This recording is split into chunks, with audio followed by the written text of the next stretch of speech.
ही अनोखे हैं भाग्य हमारे। पकड़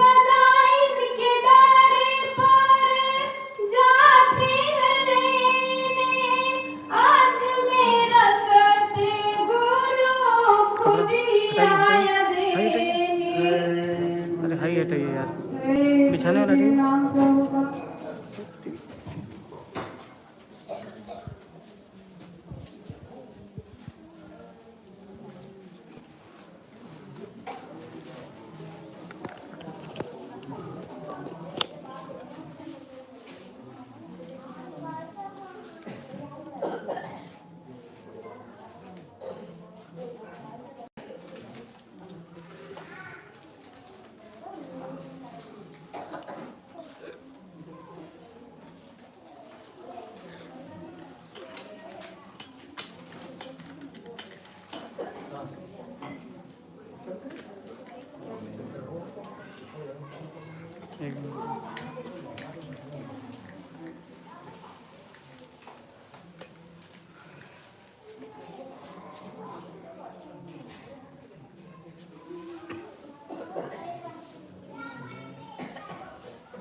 क्वालिटी देखिए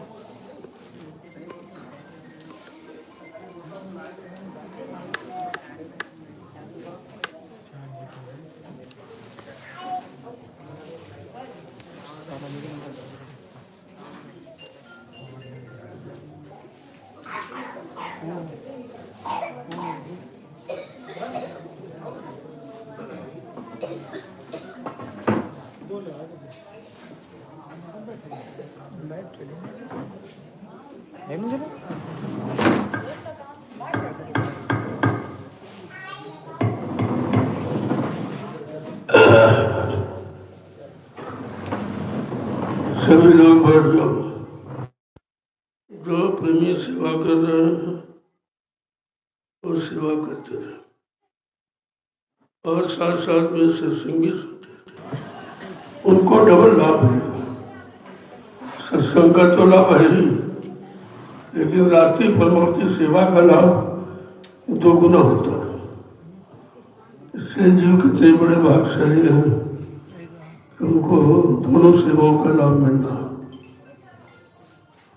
कोई भी काम करो तो खुद आगे पीछे सोच के करो, जिससे दोनों तरफ का लाभ, शारीरिक लाभ और आत्मिक लाभ। अब यहाँ ये जो सेवाएं चल रही है ये दोनों लाभ की। शरीर से जो करते हो तो शरीर की बीमारी, परेशानी, दुख तकलीफें दूर होती हैं, और जो सत्संग सुनते हो उससे आने वाली मुसीबतें होती हैं। तमाम तरह की मुसीबतें जो आने वाली हैं वो रुक जाती हैं। इतना बड़ा लाभ सत्संग का है। जीवों के लिए सत्संग ही रखा गया। अब कलयुग में कोई कथा वार्ता किस तरह कोई किस्सा कहानी नहीं है, उसका कोई मतलब नहीं। संतों ने सीधा रखा है कि आप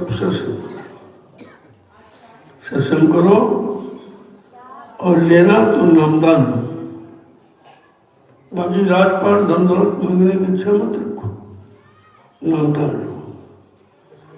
जो नाम का दान देते हैं उसे संभाल के रखो, क्योंकि वो धन मूलक धन, वो कहीं मिलेगा नहीं और न कोई दे सकता। आपको सब कुछ चीज मिली, लेकिन आपने कितना संभाल के रखा है ये तुम्हारे पर निर्भर करता है। नामदान को आपने संभाला कि नहीं संभाला, केवल सुना है कि लिया, दोनों चीजों में अर्थ है। आपने नामदान सुना है कि नामदान लिया। और नाम की महिमा है, कलयुग केवल नाम आधारा, सुमिर सुमिर नर उतरे पारा। कलयुग में केवल नाम का आधार है। जितना पूजा पाठ तीरथ व्रत ये पाखंड है, इसमें कुछ मिलना नहीं है। इसमें जीव इसीलिए इससे जोड़ा गया था, ये धर्म की तरफ कैसे आवे। इसमें मानवता, इंसानियत, प्रेम, प्यार, मोहब्बत, सेवा दिया, सदाचार, परमात्मा की यादगार, माँ बहन बेटी की पहचान कैसे हो। इसलिए आपको इस जड़ पूजा से जोड़ा था व्यास जी ने। ये व्यास जी की व्यवस्था है, ये मूर्ति पूजा व्यास की व्यवस्था है। पहले तो लोग पढ़े लिखे नहीं थे, जवानवासी थे, जंगलों में रहते थे, उनका सब उसी तरह का रहन सहन था। तो व्यास जी ने देखा कि ये जीव को धर्म की तरफ कैसे लाया जाए। उन्होंने मूर्ति, बड़ी बड़ी मूर्तियां हुई। अभी आप खजुराहो या जगन्नाथपुरी चले जाओ तो आपको भी प्रमाण मिलेगा। बड़ी बड़ी मूर्तियों की बड़ी बड़ी आंखें, ये किसी ने बनाई कि मूर्तियों के आगे खड़ा करते थे, कहते इनको एक टक देखो। इसी को ध्यान की क्रिया कहते हैं।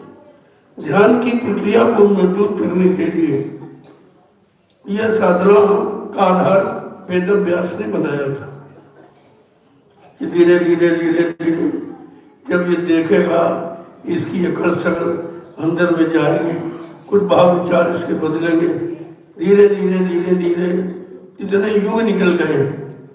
तो आज आपको ये अवसर मिला है कि कुछ कुछ जानकारी आपको मिले।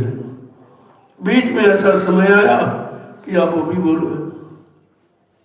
वो तो केवल अभ्यास की चीज थी, अब उसको आपने स्थायी मान लिया, अब उसी में फंस गए।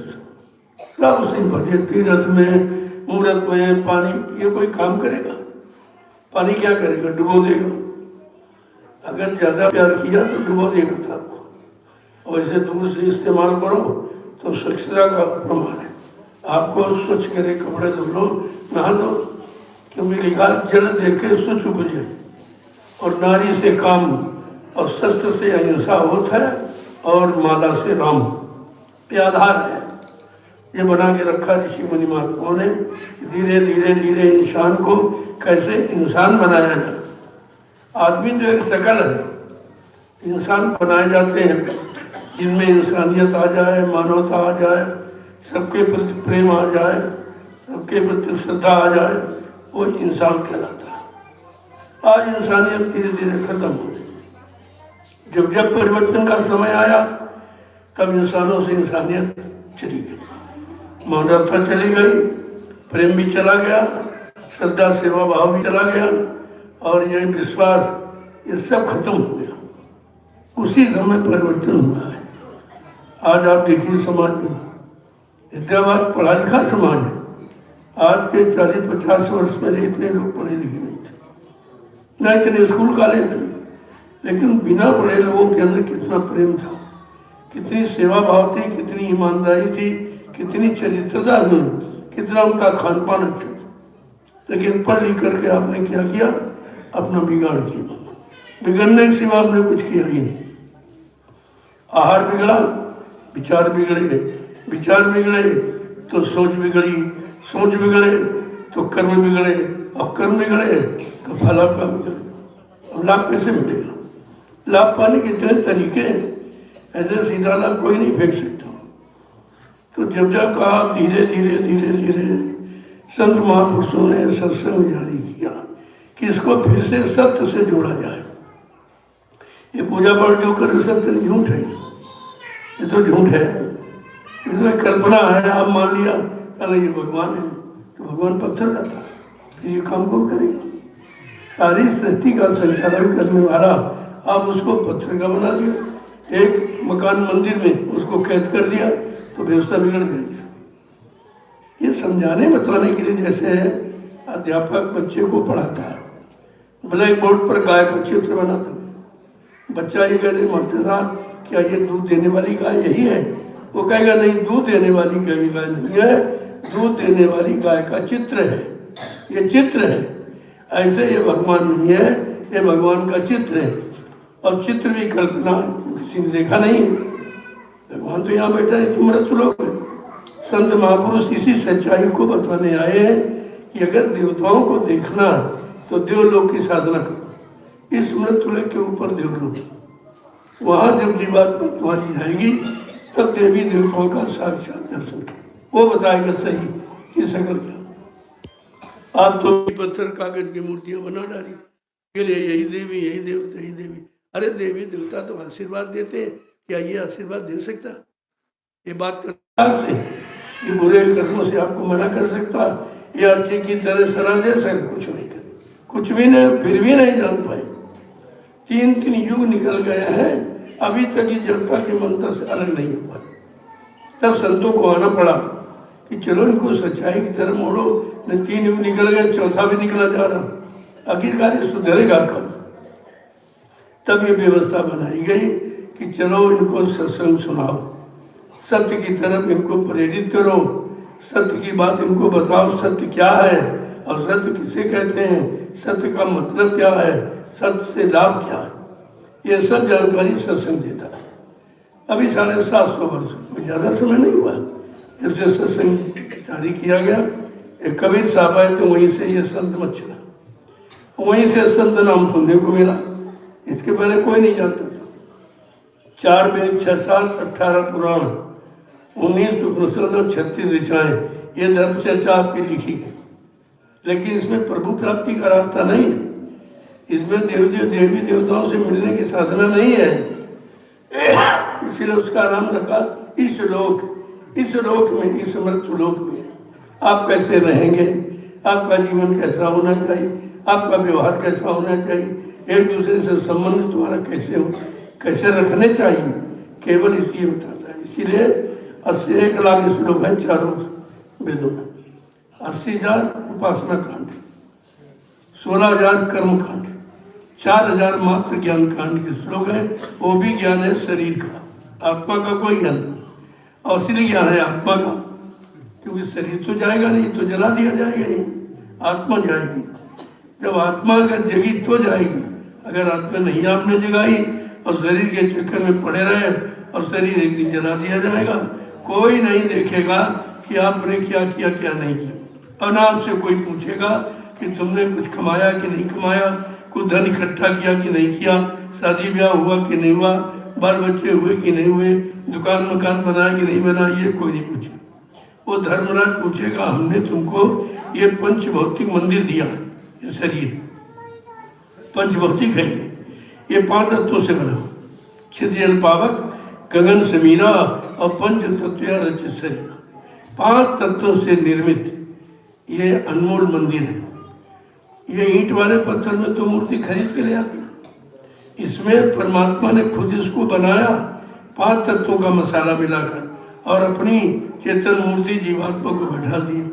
इसमें जीवात्मा बैठी है, इसमें चेतन मूर्ति, उसमें जड़ मूर्ति, और वो समझाने के लिए रखा था कि जैसे जैसे मंदिर है, मंदिर ये मूर्ति है, ऐसे तुम्हारा मनुष्य मंदिर है, इसमें परमात्मा की सच्ची मूर्ति है जीवात्मा, और ये नकली मूर्ति समझाने के लिए बना दी गई।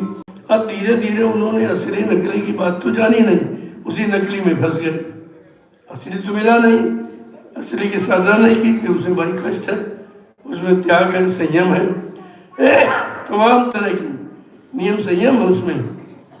और इसमें कुछ नहीं, सीधे पहुंच जाए मंदिर के सामने, बस उसको प्रणाम किया और ये भी नहीं देखा उसने प्रणाम तुम्हारा स्वीकार किया कि नहीं किया। तुमने फूल चढ़ाए, पता नहीं उसने लिए कि नहीं लिए। तुमने पेड़े पर भी चढ़ाए, क्या उसने खाया? वो तो कुत्ते खा गए, यहाँ वो रहने वाले लोग उठा के वो खा गए और तुम कहते हो देवी को दिया। इतनी बड़ी मतलब यानी मूर्खता है। इस मूर्खता को कैसे अलग किया जाए? और सब बड़े बड़े जो अपने आप को विद्वान कह रहे हैं, वो विद्वान लेकिन विद्यमान नहीं है।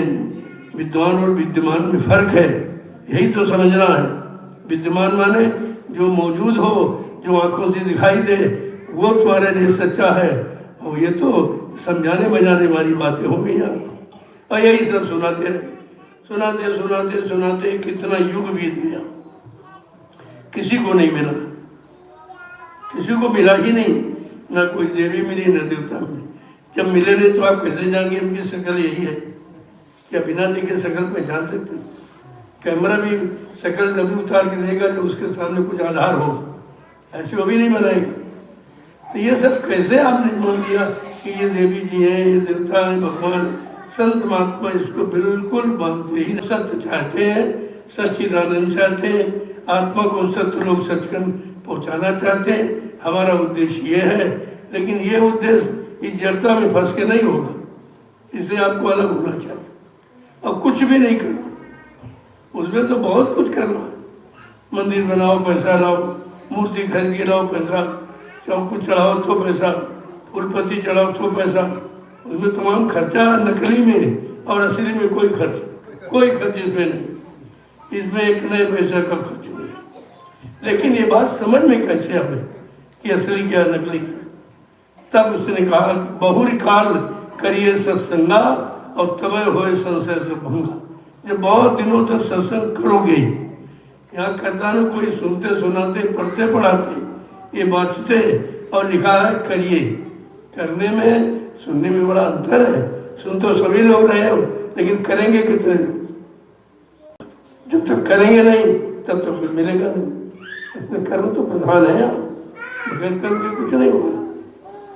और ये कर्म करना नहीं चाहते, ये नहीं कर्म करना चाहते, ये तुमको ठगना चाहते, तुमको यानी बरगलाना बहकाना चाहते हैं। और तुम बहक जाते हो। उनसे पूछो कि पंडित जी तुम कितने दिनों से पूजा कर रहे हो? मंदिर वाले से पूछो पूजा तुम कितने सालों से पूजा कर रहे हो? क्या तुमको कभी मिला भगवान? तो आपको पता चल जाए कि जब इसको नहीं मिला तो तुम्हें एक दिन में कहां से मिल जाएगा। लेकिन कोई नहीं पूछता, आधा धुंध दरबार है ये। कोई सच्ची बात पूछना ही नहीं चाहता और सुनना भी नहीं चाहता। यद्यप संत महापुरुषों ने इन 750 वर्षों में बहुत सत्य की जानकारी दी, लेकिन कितने लोगों ने सुनी? और सुनी तो कितनों ने मानी, और मानकर कितनों ने अपने जीवन में उसको उतारा है। अभी तो लाभ मिलेगा।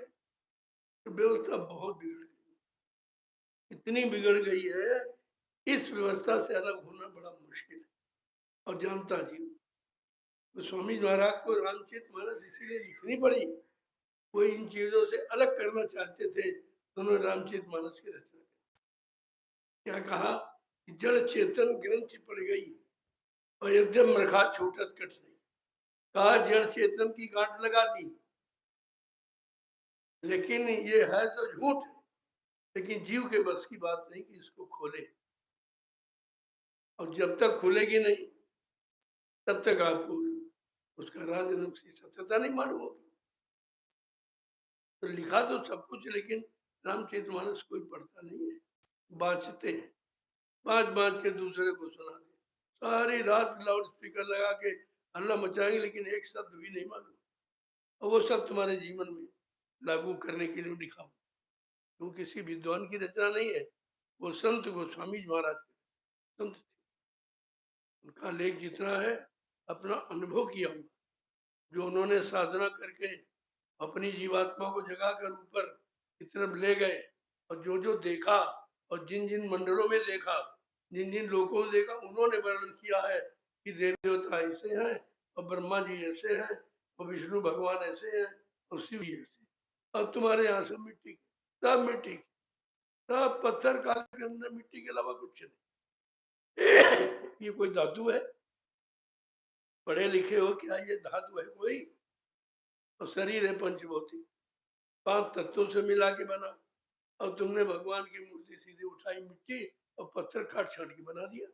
एक भी तत्व नहीं, एक ही तत्व नहीं है, एक भी धातु नहीं है। लिहाजा ये नितांत झूठ है।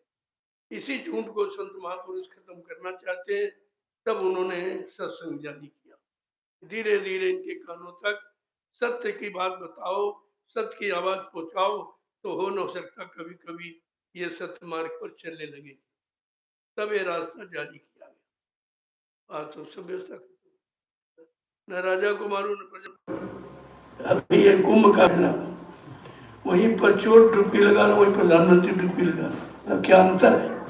अंतर क्या है? शराब पीने वाला, मुर्गा खाने वाला, झूठ बोलने वाला, छल कपट करने वाला उसी पानी में डुबकी लगा, उसी में प्रधानमंत्री लगा रहा। अंतर निकला? क्या समझ है समझ?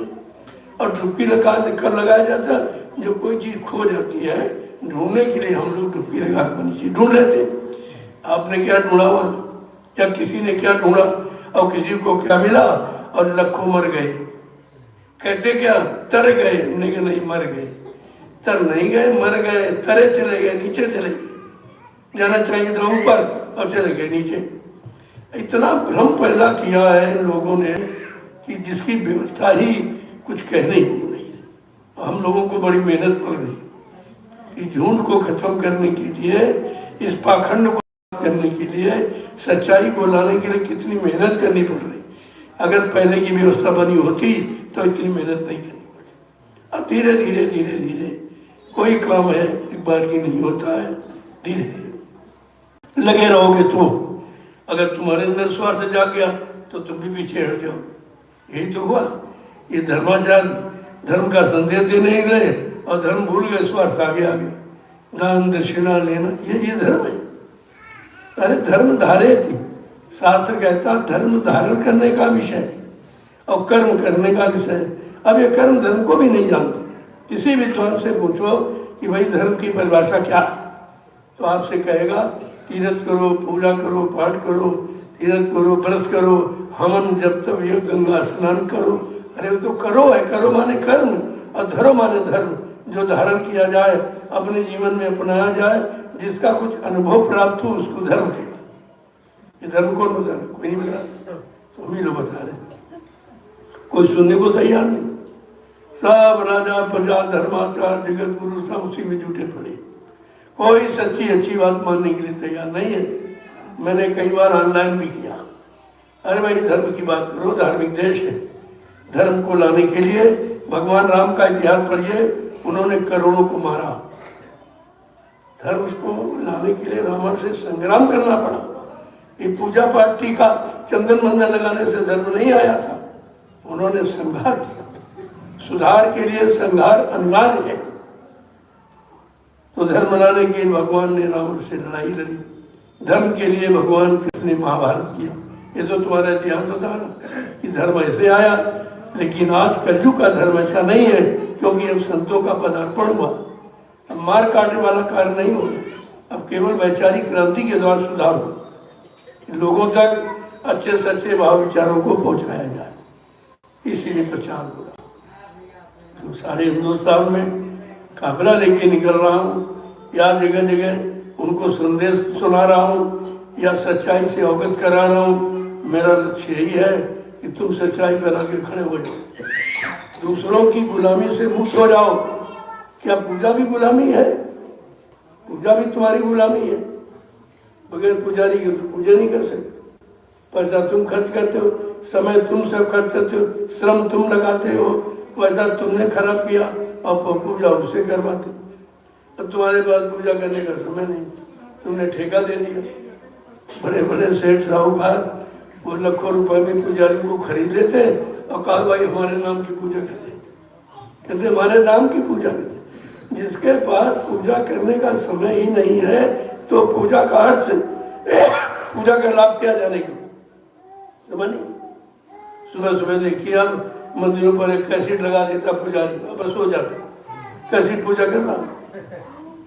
उसको भी पूजा करने के टाइम क्यों जानता है कि कोई न पूछने वाला और न कोई दुखने वाला। ये अधाधुंध कब तक चलेगी? जब तक ये रहेगी तब तक सुख शांति नहीं मिल सकती।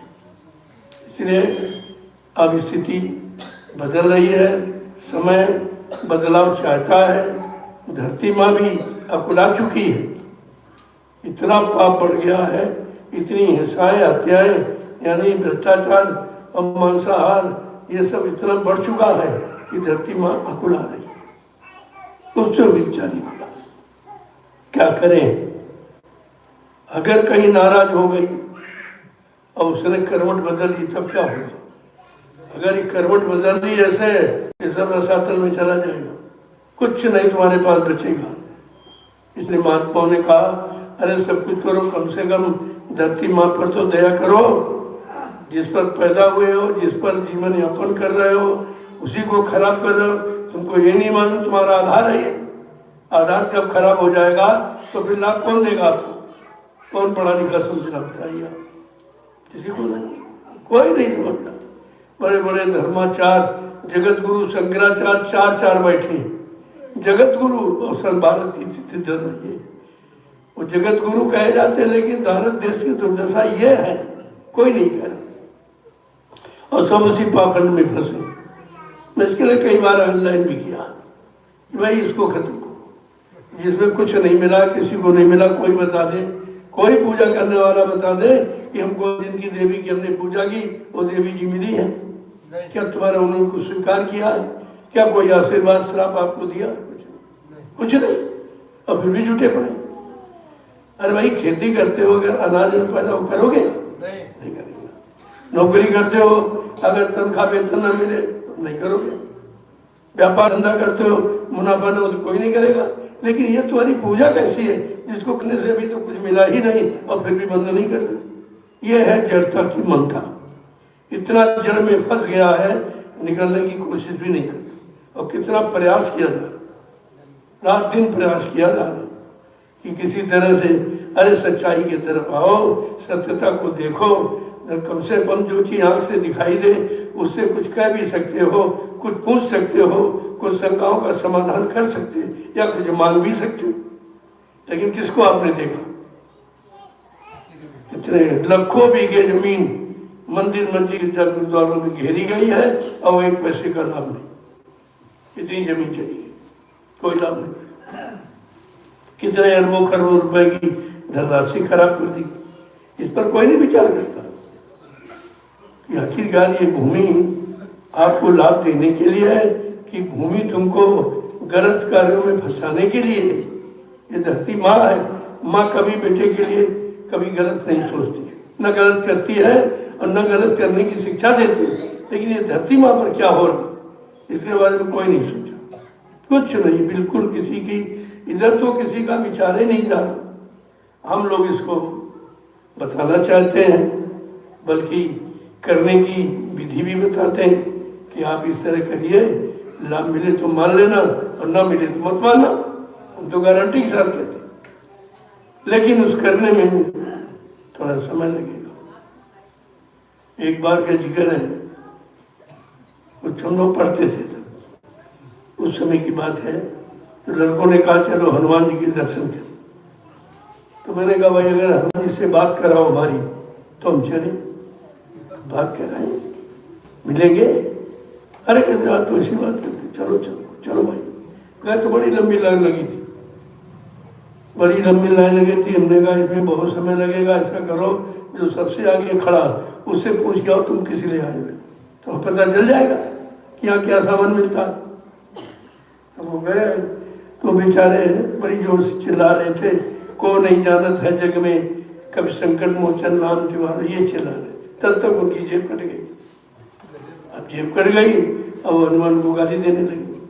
हमने कहा भाई कहाँ हनुमान कहाँ चले गए? हनुमान ने तो सीता की रक्षा की, हनुमान ने लंका को जलाया था, तुम्हारा हनुमान कैसा तुम्हारी जेब नहीं बचा पाया? ये कैसा हनुमान तुम्हारा, तुम्हारी जेबें नहीं बचा पाई? कहने का मतलब ये है इतना पाखंड भर गया है गोस्वामी महाराज को रामचंद्र महाराज को उत्तरकांड में लिखना पड़ा, लेकिन पढ़ता कोई नहीं। हरित भूमि तृण संकुलन और समुझ पंथ नहीं पंथ और जिम पाखंड विवाद से और लुप्त भय सदग्रंथ। कल इतना पाखंड विवाद बढ़ जाएगा कि सच्चे ग्रंथ को लुप्त होना पड़ेगा। आज यही सच्चाई का कोई ग्रंथ आपके सामने नहीं, सब झूठी चर्चा, झूठा बयान बखान, झूठा भाषण है, झूठी स्पीच है, सब कर रहे हैं। 72 साल से आपने राजनीति देखी, बात सुनी होगी, जरूर नहीं देखी। तो क्या हुआ है? कुछ हुआ? 72 साल एक जीवन है, निकल गया चलेगी। कलयुग इतना समय है, किसी ने नहीं कुछ कहा। यानी जितना नेता है वो भाषण कर रहा और जितना महात्मा है वो प्रवचन कर रहा, करता कोई नहीं कुछ। सारा समय भाषण प्रवचनों में जा रहा, प्रवचन करते करते धर्म चला गया और भाषण देते देते राजनीति चली, दोनों खत्म। इनका मतलब क्या निकला? मैंने ऑनलाइन से पूछा, भाई ये बताओ कि चुनाव आप किस लिए करते हो? अरे अच्छे काम को करने के लिए चुनाव।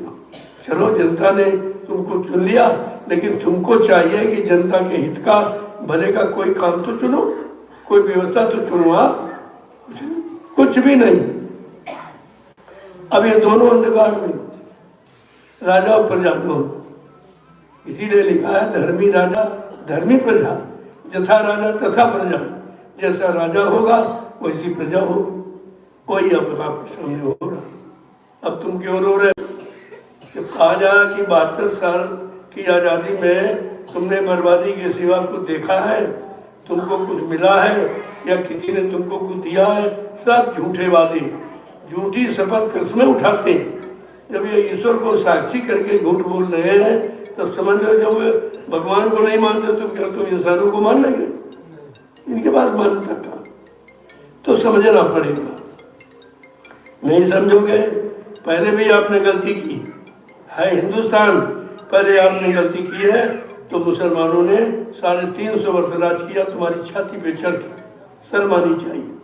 हिंदुस्तान में मुसलमान, ये हमारी कमी है। हमारी सोच नहीं ठीक, हमारे विचार अच्छे नहीं हैं, हमारी बुद्धि में परीक्षण करने की क्षमता नहीं है। इसके बाद फिर आपने गलती की कि मुट्ठी भर अंग्रेज आए, आपके ऊपर चढ़ के शासन किया 250 वर्ष, कुछ नहीं कर पाए। और इसके बाद फिर भूल की है, ये मुट्ठी भर नेता फिर तुम्हारे पे चढ़ के शासन करे। कब समझोगे? अरे इतिहास तो भाई प्रमाण है, और इतिहास वर्तमान को बनाने के लिए लिखा गया कि इतिहास को पढ़ लो और वर्तमान में कर लो तो भविष्य बन जाएगा तुम्हारा।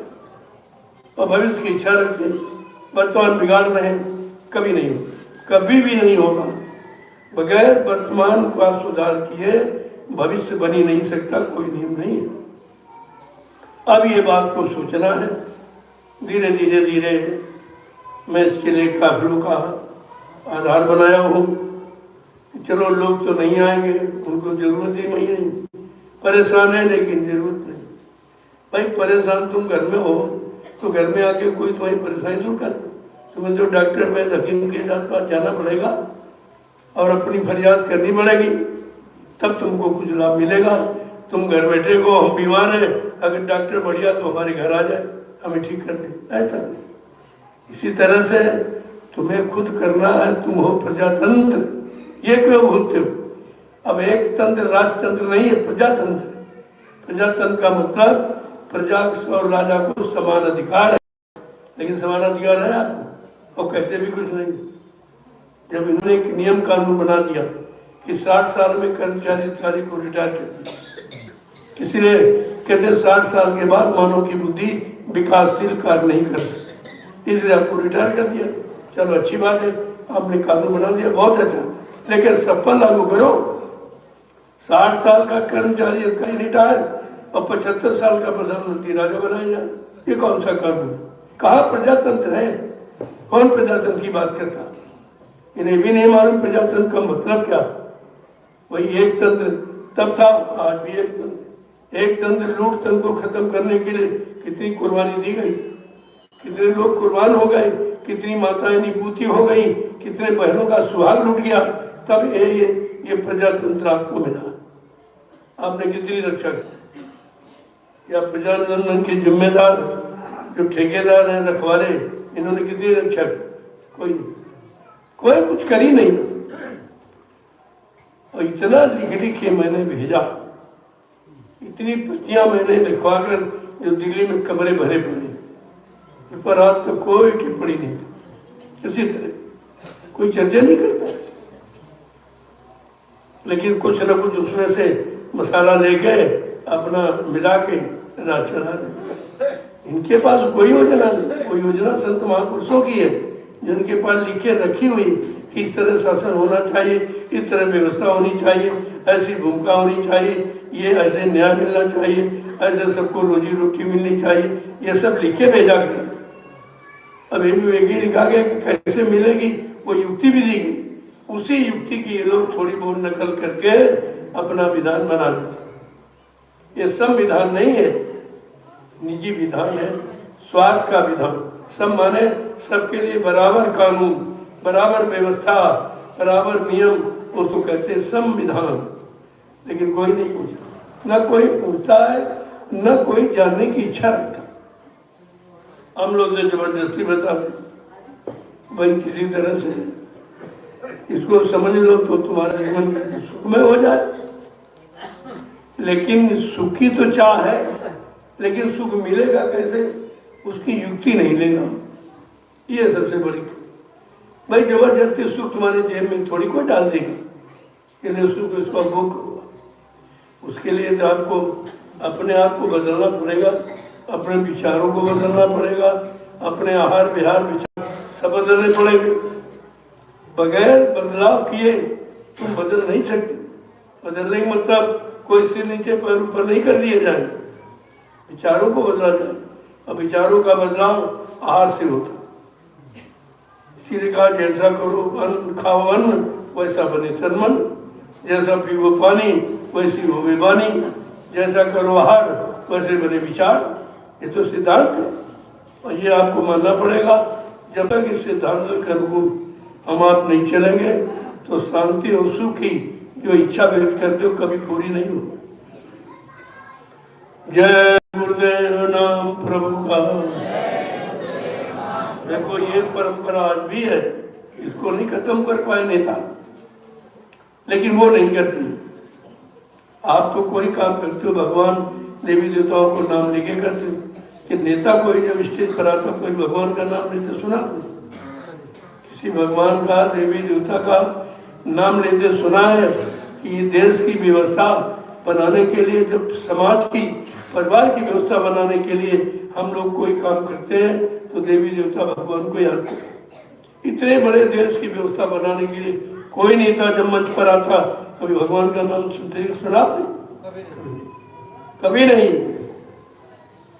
अब इसी से आपको समझ लेना चाहिए कि भगवान से इसको विश्वास है कि नहीं है, भगवान से लगाव है कि नहीं है, भगवान पर विश्वास है कि नहीं है, तो विचार धीरे धीरे व्यवस्था महापुरुष जो सब तरफ से संकेत करते हैं, आपको जीवन के हर मार्ग का सही साचा रास्ता बताते कि अगर ये मानव जीवन सुखमय हो जाए तो मानव जीवन का मतलब निकल आया, तो आपके पास है। तो समझा के कह रहे हैं, एक चेतावनी क्या इंसान तू अभी चेत जा, अभी होश में आ जा। जो बिगड़ गया सो बिगड़ गया, गया सो गया, और रहा बचा ले, नहीं भी जाने वाला। जो जीवन तुम्हारा नष्ट हो गया है, कम से कम जो शेष बाकी है, अरे उसको तो सुधार ले। लेकिन नहीं, उसकी तरफ भी कोई ध्यान। वही रोजमर्रा दैनिक क्रियाएं जो कर रहा वही नित्य करता है, उसमें कोई सुधार भी नहीं करता। ये भी नहीं सोचता कि जो हमने अभी तक किया उससे क्या मिला, आगे क्या मिलेगा, आगे कुछ और मिलेगा, और जो मिला है इसका भी प्रयोग आप नहीं कर, वो भी नहीं ले जा सकते। कोई चीज यहाँ की तुम्हारी नहीं है, ये भी विश्वास अभी नहीं। अगर विश्वास हो तो ये स्वार्थ आसक्ति समाप्त हो जाए। न राजा को विश्वास है, इसी रात दिन कुर्सी के चक्कर में, रात दिन मतलब अनीति चक्कर में अपना स्वार्थ, अपना निजी मान सम्मान हल करने के चक्कर के अलावा प्रजा को चिंता है, प्रजा की चिंता है। इतिहास क्या कह रहा? भाई रामकृष्ण का इतिहास प्रमाण में ले लो, उन्होंने जनता के लिए अपना सब कुछ त्याग कर, सब कुछ, कोई मान सम्मान कुछ। लेकिन आज का राजा क्या है? उसको अपना मान सम्मान चाहिए, अपनी व्यवस्था चाहिए, अपनी सरकार चाहिए, अपनी कुर्सी चाहिए, उसको जनता से कोई मतलब नहीं। क्योंकि जिसके औलाद नहीं होती वो औलाद से उसको कोई प्रेम नहीं, इसीलिए बेरोजगारी है। अगर औलाद होती तो समझता कि बच्चे बेकार रहते हैं, बेरोजगार रहते हैं, तो इसका समाज परिवार पर क्या असर पड़ेगा? कुछ भी विचार कोई नहीं कर रहा। और कहा जाए तो को सुनाई नहीं देता, मेरे अलावा कोई नहीं करता। मैं सीधे मन से प्रसारित करता हूँ कि भाई अगर गलत है तो आप मत मानो, अगर है तो प्रजातंत्र है, आपको बात माननी चाहिए। हमेशा हर युग में महात्माओं ने इशारा किया, जब राजा की बुद्धि बिगड़ने लगी और स्वार्थ में फंस गया तो महात्माओं ने उसको जगाया, चिताया, होश में लाके खड़ा किया। महात्मा विदुर ने क्यों कहा था? न भीष्म पितामह बोले, न कोई द्रोणाचार्य, कोई नहीं बोल, सबकी बुद्धि खराब हुई। और जब कहा गया ये बाबा आप ये क्या कह रहे हैं? कहते मैंने तो दुर्योधन का अन्न खाया है, इसलिए हमारी बुद्धि कह रही ठीक है। ये अन्न का प्रभाव। आज तो प्रदूषण, सब प्रदूषण है, तुम्हारी बुद्धि कैसे रहेगी? अरे इतिहास से जानकारी ले लो, न किसी की मानो, तो पिछले इतिहास को पढ़ लो। तो महापुरुषों ने कहा जो तुम कर रहे हो वो तुम्हारा नहीं है, और जो तुम्हारा है उसको तुम कर ही नहीं रहे, वो जानते नहीं हो। भैया हमारा, हम आप केवल इतना जानते, आहार निद्रा भय मैथुन से, खाना पीना सोना कमाना, मन मूत्र त्याग करना, आल और बच्चे पैदा करना, क्या इसके अलावा मानव जीवन का कोई अर्थ जानते हो? सारी सृष्टि यही कर रही। और जबकि लिखे बड़े भाग मानुषन पावा सुर दुर्लभ, कहते देवताओं को दुर्लभ, ऐसा मानवता नहीं तो क्या खासियत, क्या उसको तो जानो। आखिरकार इतनी बड़ी महिमा शास्त्रों ने क्यों कही? तो कहते कि दुर्लभ चीजें है कि शरीर से तुम परमात्मा की प्राप्ति कर सकते और किसी शरीर से। 4,84,00,000 शरीर सदैव छूटे नहीं, लेकिन 83,99,999 शरीर केवल भोग के लिए है, और मानव शरीर योग के लिए बनाए। ये योग के लिए, योग माने जोड़, कि आत्मा को परमात्मा से जोड़ना, इसके लिए आपको मानवतन मिला। अब कितने लोग कर रहे हैं पता ही नहीं लोगों, एक तो जानते नहीं, कोई अच्छी सच्ची बात को तो मानते, उनकी समझ में नहीं आ रहा, इतना ज्यादा डूब गए। तो महात्माओं ने समझाने के लिए बहुत कुछ इशारे किए। क्या कह रहे हैं कि जिसको तुम इकट्ठा कर रहे हो ये तुम्हारा सामान नहीं है। क्यों? जब हम आप माँ के पेट से पैदा हुए कोई सामान लेके नहीं आए, कोई घर मकान दुकान रुपया पैसा पद पत्नी बाल बच्चे, कोई जात बिरादरी, कोई अरन धर्म को कुछ लेके आ गया, नंगे खेले, ये आने की स्थिति है। और जाओगे तो फिर नंगे भेज दिए, सब सामान उतरवा लिया जाए, मकान किया, ये जमीन यार छोड़िए, पैसा छोड़िए, आप कुछ नहीं, नंगे आए और नंगे जाओगे। तब दावा होता है कि अरे हम तो समझ ही नहीं पाए, हमें जीवन का अर्थ ही नहीं मालूम, जीवन को जीना ही नहीं मालूम कि हम किसी लिए जी रहे हैं। धीरे धीरे धीरे धीरे महापुरुषों की स्थितियां देखकर कुछ संकेत इशारे करने पड़े। क्या कह रहे हैं? जिंदगी में जो भी आपने किया अपना समझकर, लेकिन उसमें तुम्हारा कुछ भी नहीं, तिल मात्र भी तुम्हारा नहीं। अब आप बोलोगे ये कैसे? तो तुम्हारे पहले जो तुम्हारे घर से कोई पिता कोई बाबा परबाबा गए कुछ लेके गए, तुम कहाँ से लेके जाओ? अरे उन्हीं से सीख लो कि वो लेके नहीं गए तो हम लेके क्यों जाएंगे, तो उतना रखो जितने से तुम्हारा काम चल जाए। ये संचय दुख का कारण है। संचय करोगे फिर उसमें चिंता करोगे, कोई ले न जाए, कोई छीन न ले, ये मेरा मतलब है नहीं, तरह तरह की चिंताएं हैं। तो अगर चिंता रहित होना है तो संचय दिमाग से निकाल दीजिए। क्या भगवान पर आपको विश्वास नहीं, रोटी नहीं देगा? क्या नंगा रखेगा? विश्वास होना चाहिए। मनुष्य को छोड़कर कौन कमाता है बताइए? इतने में पक्षी हैं, ये भी भोजन कर रहे हैं। कोई खेती नहीं, कोई दफ्तर नहीं, कोई दुकान नहीं, कोई व्यापार, कुछ भी नहीं करते, ये भी पेट भर रहे हैं। कोई असली नहीं, क्योंकि जिसने बनाया है ये उसकी व्यवस्था। तुम क्यों ठेका ले रहे पीछे? उसकी व्यवस्था है। और उसको समझाने के लिए कहा, जैसे बच्चा जब पेट में होता तब कौन तुम खाना खिलाता, कौन उसको धंधा व्यापार सिखाता या कराता? कुछ भी नहीं। अब वो 9 महीने पालता, सुरक्षित रखता है, ना वहां कोई बीमारी है, ना कोई लड़ाई झगड़ा है, ना कोई मारकाट है, ना छल, न झूठ, न कपट। वहां तो आप कुछ नहीं करते हो, फिर यहाँ के ये सब क्यों कर रहे? यही भूल है, यही अज्ञानता है, यही मतलब जड़ता है। इसी को धीरे धीरे निकालना।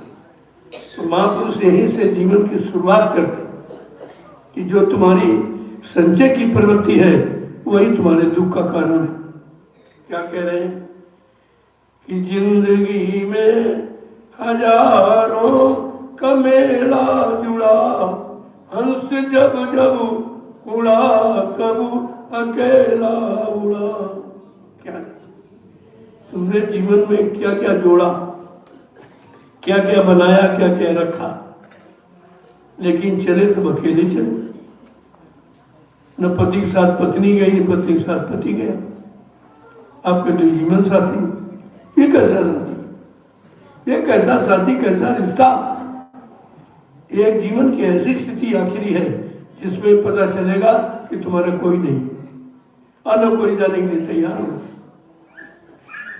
अगर कोई कहे कि चलो भाई हमारे साथ चलो, हमारा तुम्हारा संबंध जोड़ा गया, हम तो जा रहे हैं, तुम भी चलो, कोई नहीं तैयार, कोई भी तैयार नहीं होगा।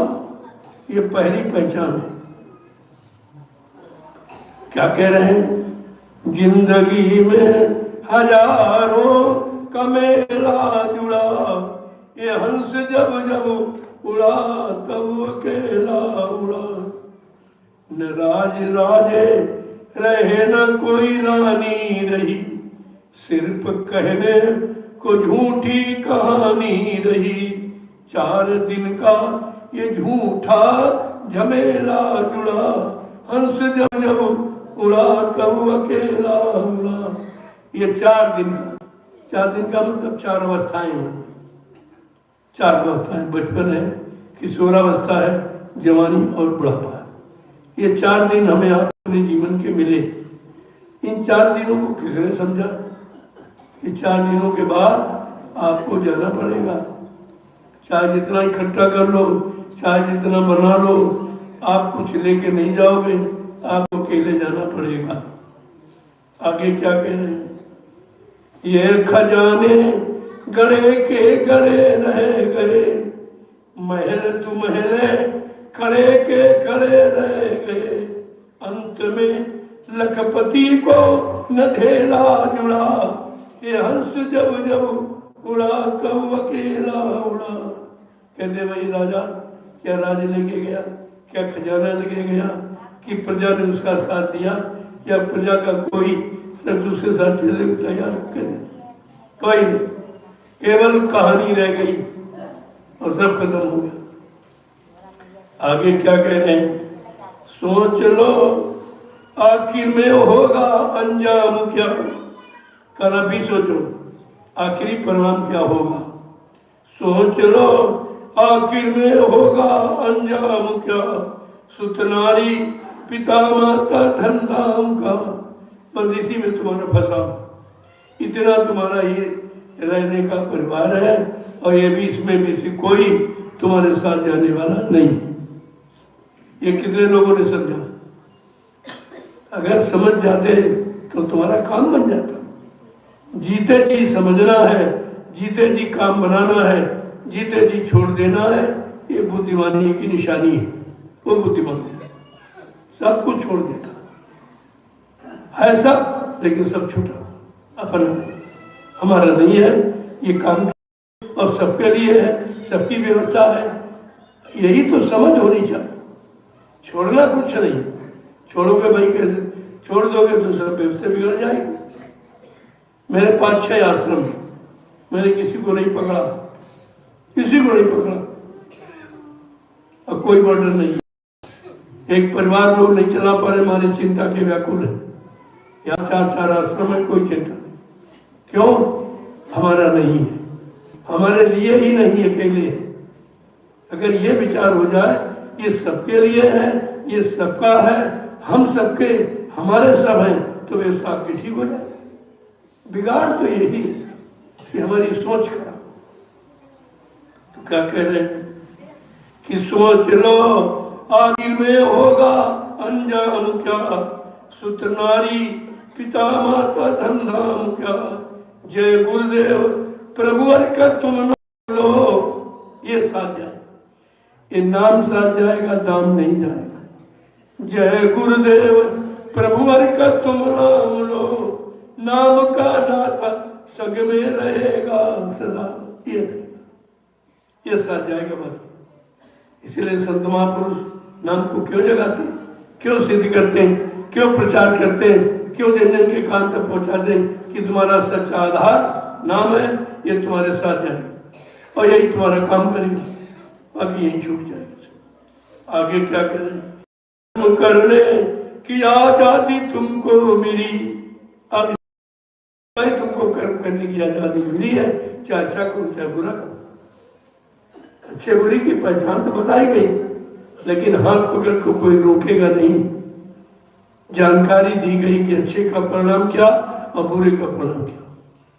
कर्म करने की आजादी तुमको मिली, चाहे अच्छा करो या तुम कर लो बुरा, पेशी होगी खुदा के जब दरबार में, पेशी होगी खुदा के जब दरबार में, करने तेरी सिफारिश में कोई खड़ा, वहां घूम जाएगा। वहां जब कर्मों की वही पड़ेगा, इस तारीख में तुमने ये किया, इस तारीख में ये किया, इस तारीख में ये बुरा किया, ये छीना झपटिया किया, ये व्यवचार को किया, ये सब, तब जब वही होगी तभी तो जजमेंट देगा। उस समय तुम क्या कहोगे? ये तुम कर सकते नहीं किया वो तारीख वाली तारीख बताएगी। ऐसी व्यवस्था तुम्हारे साथ जुड़ी हुई है जिसको संतों के सिवा कोई जानता नहीं। कर्म करने की आजादी तुमको मिली, चाहे अच्छा करो या तुम कर लो बुरा, पेशी होगी खुदा के जब दरबार में, करने तेरी सिफारिश न कोई खड़ा। जिंदगी में हजारों का मेला जुड़ा, हंस जब जब उड़ा तब अकेला उड़ा। कितना देखो सत्यता का ज्ञान, ये है असली चीज। इसी को सत्संग कहते हैं कि जो तुम्हारे जीवन को असली मोड़ दे, असली रास्ता बताए, उसी को तो सत्संग कहते हैं। सत्संग कोई गाना बजाना नहीं होता। आगे क्या कह रहे हैं कि चेत तो प्यारे सभी या डटो धर्म पर। अब कहते इससे चेतो, जागो और सोचो और समझो धर्म पर। धर्म माने सबका हित, सबका भला और सबका कल्याण और अपना भी कल्याण, ये धर्म। धर्म ये नहीं कि निजी हमारा ही, हम ही खा रहे, हम ही सो रहे, हम ही रह रहे, हम मतलब बाकी सब खत्म हो जाए, सब मतलब बेकार हो जाए, ये धर्म, ये धर्म नहीं है। धर्म की परिभाषा ही बदल दी लोगों। अब उनका अपना अपनी निजी व्यवस्था धर्म है, अपना निजी स्वार्थ उनका धर्म है। निजी मान सम्मान चाहना, उसकी पूर्ति के लिए कर्म करना, ये विवेक न हो। बिना सत्संग के कोई समझ नहीं पाएगा क्या कह रहे हैं? चेतो प्यारे सभी आटो धर्म पर, सतगुरु की हिदायत का पालन करो। अभी चेतो जाके होश में आओ, सतगुरु की दया, गुरु की नहीं। गुरु केवल राजपाट दिलाएगा, धन दौलत दिलाएगा, मान सम्मान दिलाएगा, अधिकार दिलाएगा, पद पत्नी बाल बच्चे दिलाएगा, तुम्हारी पूजा करा देगा, तुम्हारा जिहाद बना देगा, लेकिन प्रभु से नहीं मिलाएगा, प्रभु से नहीं। अब तुमको मानव जन्म मिला प्रभु की प्राप्ति के लिए, ये बात कितने लोग जानते हैं? अभी लोगों को समझ नहीं आ रहा कि राजपाट मिलने धन के लिए, कि बच्चे बच्चे पैदा करने के लिए, कि हमको और कोई चोरी चमारी करने के लिए मानव जीवन मिला। कहते नहीं भाई, तो भगवान को पाने के लिए मिला। क्या कह रहे हैं? यही धीरे धीरे कि तो प्यारे सभी आटो धर्म पर, सतगुरु की हिदायत का पालन करो।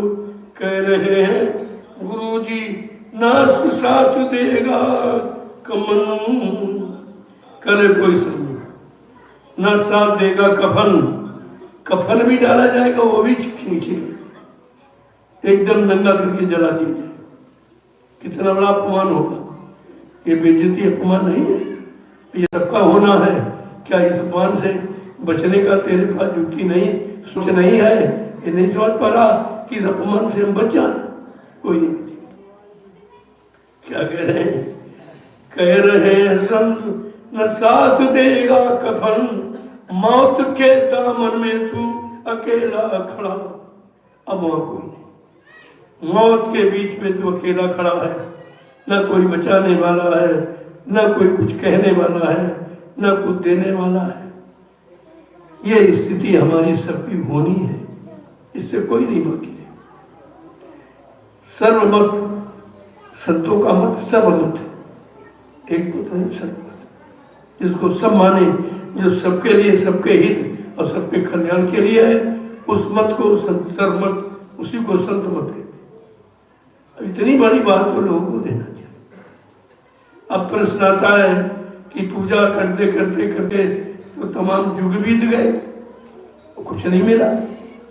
जिसकी पूजा की वो भी नहीं मिला, न कोई देवी न कोई देवता, कुछ नहीं मिला, क्योंकि आपने उनकी पूजा की ही नहीं, उनकी छाया की पूजा। अब तुम किसी की छाया पूजा करो तो वो मिलेगा। छाया माने बनावट, कल्पना। आपने मिट्टी पत्थर कागज कैलेंडर की तैयार कर, उसी में जुटे पड़े और मिला भी नहीं, कुछ कहा भी नहीं, कोई आशीर्वाद भी नहीं दिया और फिर भी जुटे पड़े, अब भी नहीं उससे हट रहे। तो कह रहे कि आखिरकार आपने वादा तो भजन का किया, ये पूजा कहाँ से बीच में पड़ रही?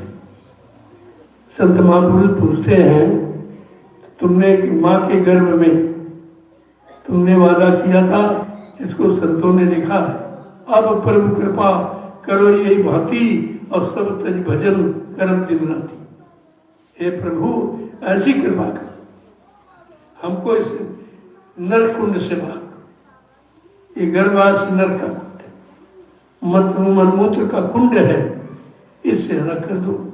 कहना मैंने तो बहुत बार तुमको अलग किया, जब मुसीबत तो होती हो तब यहाँ प्रार्थना करती हो, और जब बाहर चली गई तो भूल जाती हो। माया की चकाचौंध में तुम हमको भूल जाती।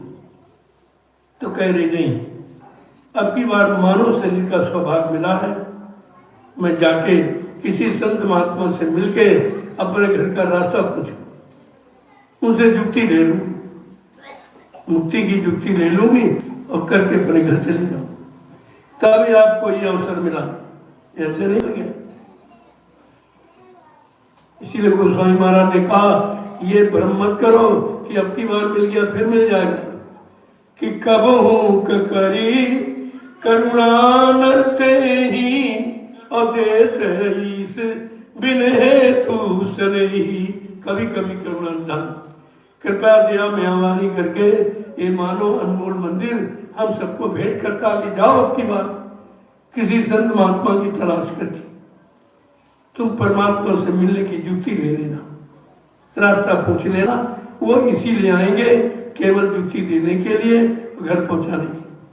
उनका काम राजपाट धन दौलत से नहीं है, ऐसा नहीं है, जानकारी सब आपको मिली।